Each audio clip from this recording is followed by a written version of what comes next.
Here's a really short Iron Mario Chef video. The videos are kind of lining up fairly well with the actual intended curriculum of NetD 2202, right? So I kind of thought week 6, I'd just put out a short one about Git integration.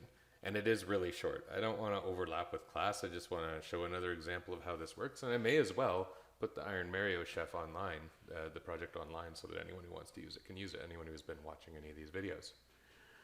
So our Git integration, not to over-explain things, because we got a class this week where we'll be talking about it. And we're only using it lightly this semester, really. We're introducing it. But I'm going to put it out there, and you can try and download it. And if you download it, you'll get more used to using these tools, and they're important tools. So yeah, we got our project here. I'm not really intending much of the way it changes.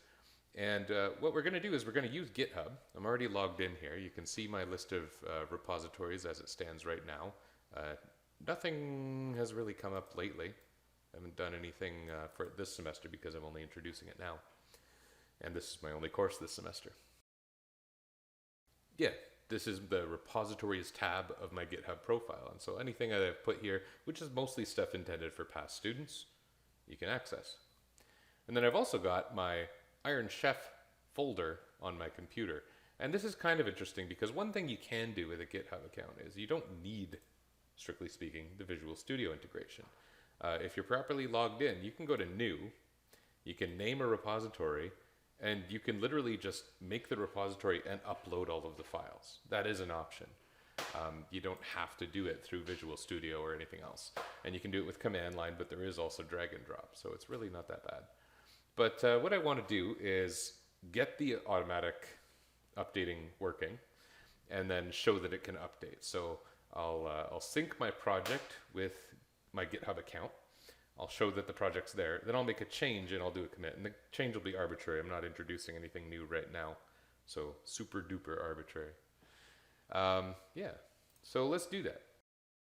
Assuming you've already got a GitHub account, which there's nothing particularly complex about that, in the current version of Visual Studio, and this is something that changes maybe a little bit frequently. There's a few options related to it. And I think I have a local repository. Oh, I don't. Okay, well that's interesting. Okay, so we might need to make a local repository. Create Git repository. We'll put it in the folder. We're already signed in. Okay, good. And Iron Mario Chef, a randomization tool for people who want to make Mario Maker levels. And I'm going to not keep it private. We'll talk about what that means later. This is actually probably going to do the push when I think about it. I was also going to show, like I wanted to make the local repository, but I wanted to show that you can go to the Team Explorer tab and your GitHub options actually appear here. But I think that by logging in, I might have actually done this step. Oh, let's see. Oh yeah, here's my repository.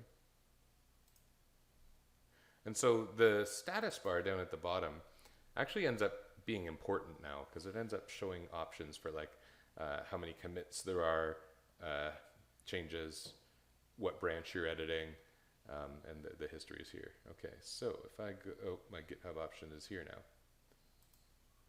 So what I haven't done is I haven't signed in here.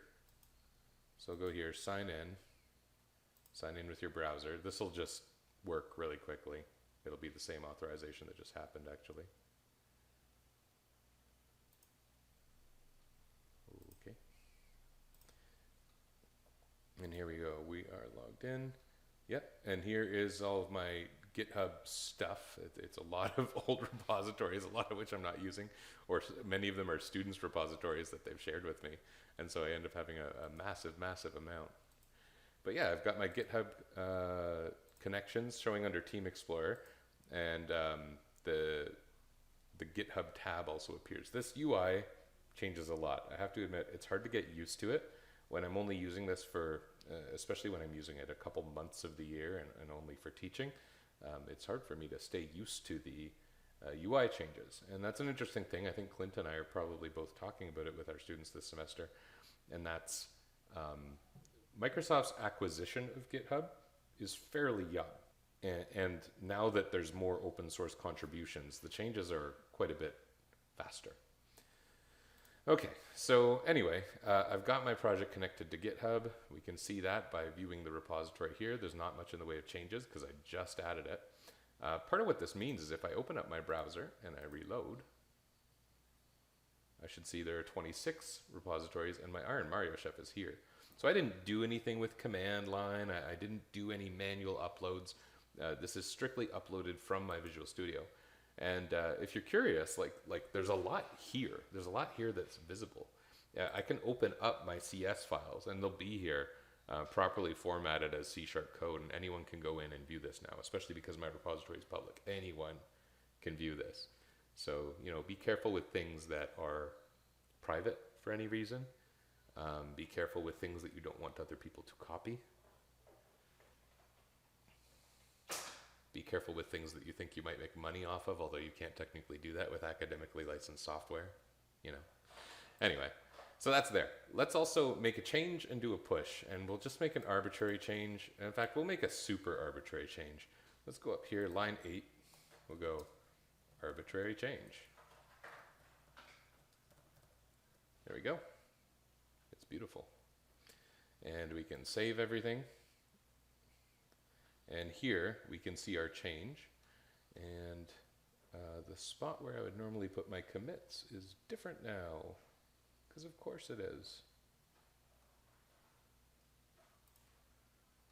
Okay, well, if you click here to view your changes down here at the bottom, the Git Changes tab appears, and you can do your commit message.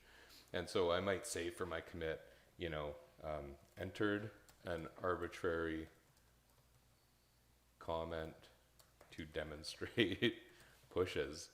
And so the push is, I've got a local saved file, but I want to push it to the remote repository, which is the repository, the version of my code that's hosted on GitHub for other people to see or for me to recover. And every time I do it, I can get that version of the code, or any historic version of the code can be pulled. So here we go. I'm going to commit and push. It takes a little bit of time because it's doing, it's working with the remote connection, and that's, some of these projects are pretty big, you got to admit. And if I check out the branches now, you can see my newest pushes here. It's got a specific ID. The commit is here with the commit message, and that identifies this particular commit. And if I go in here and I go to my Iron Chef repository, what am I looking for here?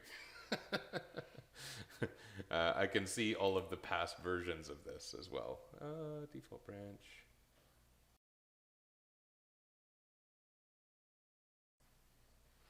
The overview page, it's worth noting because it's the default page. Its sort order isn't based around most recent projects, it's based around most popular projects, which in my case is the ones that the most of my students have had to download for past courses. So if you want to see most recent, usually the easiest way to do that is to visit the repositories tab, and that might be for yourself or for me or for, you know, certainly someone else. Be aware of what you're seeing. The most recent isn't always at the top. In this case, this is here, Iron Mario Chef.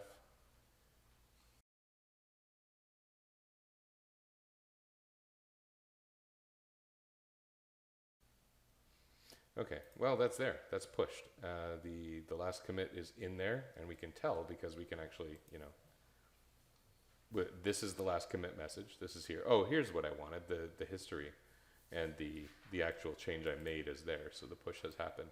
The push is a little bit of a bad push, I gotta say, because I didn't even edit the last modified date. That last modified date in the comment header is of some importance. So here's the history of my commits here. And as I continue working on this project, I'll have more commits, and this list will eventually come to be a bit more full and a bit more meaningful. Anyway, that was basically getting this project pushed to Git using strictly the user interface from Visual Studio. And now it's there, and we can see the whole history of the project, and it's available to others. And we can roll back changes if we wanted to. That's actually pretty easy to do. Maybe I can quickly demonstrate that as well. So this is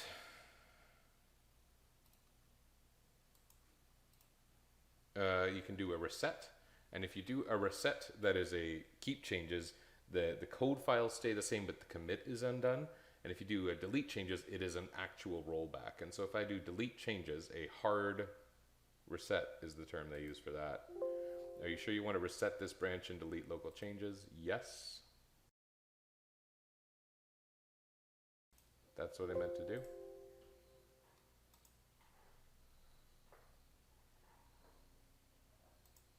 There we go. And so now if I go to here, you can see the arbitrary change. I didn't delete that. It's just gone because I got the newest version of the project. And if I were to refresh this history page, there was no commit. So the newest version of the project is actually still available online. This wasn't very detailed, but it was showing that it's here. And I think this is about as much as I want to do. This is nice because at least the changes agree with the modified date I put on here. I think I'll leave this the way it is right now. I don't need all these videos to be super long. And this was just using this with, getting this project synchronized with GitHub. And now you can go and access it too.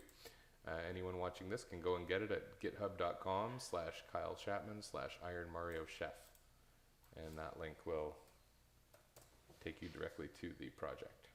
And it's public, so you should be able to do that. Thanks.